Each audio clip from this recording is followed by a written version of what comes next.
Rising concerns this morning about a very unusual new firearm. It could go on sale later this year. The weapon looks just like a smartphone, but it's actually a .380 caliber handgun.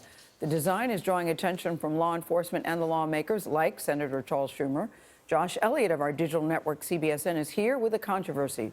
Josh, welcome and good morning. Thank you, Gail. Good morning to you. We should emphasize that the gun in question is still actually in development. An actual working version does not yet exist, but that hasn't stopped Senator Schumer from calling for an investigation aimed at keeping this potential weapon off the market. It's about as big as most phones would be with any kind of a protective case. Kirk Jelberg is CEO of Ideal Conceal. He says his gun's design, which allows it to unfold from a smartphone shape to a fully functional weapon, would allow a responsible owner to carry it more freely. There are some people that really would take serious issue in your workplace or somewhere else to see, a gun on you. And I think it gives people an opportunity to avoid that conversation. It's clearly being marketed for nefarious purposes.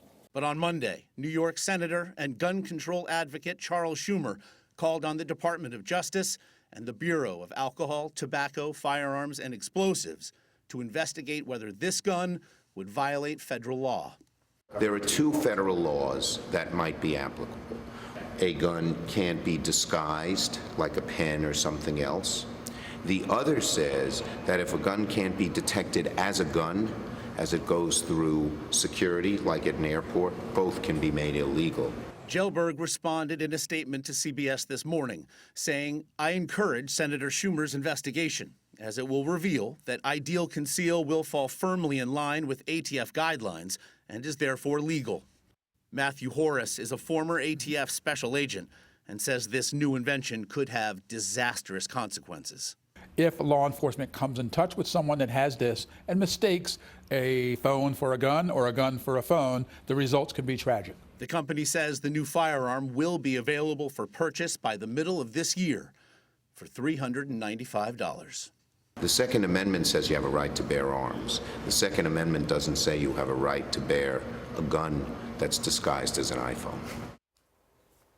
We asked Senator Schumer whether his investigation was simply giving free publicity to a product that doesn't yet exist. He responded simply by saying 4,000 people have applied for this gun, and he says those people want it as soon as it becomes available. I wonder what power Schumer has to stop it. Yeah, the legality of this is obviously one thing in a vacuum. On the other hand, the practicality, perhaps the common sense, it doesn't seem that accessorizing a handgun is a good idea at any time. Yeah, we always say don't make toys that look like guns, and now you're saying here we've got a phone that's going to look like a gun. A toy. It doesn't make any sense. Thank you, Josh. Yeah. Welcome to CBS Thank this you. morning. Thank you. Table feels pretty good, doesn't it? It's not bad. All right. Good to see you, Josh. Josh will continue to cover the story on CBSN along with other major news of the day, including the Wisconsin primary. You can watch on CBSNews.com, on our CBS News app, and on other devices like your Roku, Apple TV, and Amazon Fire.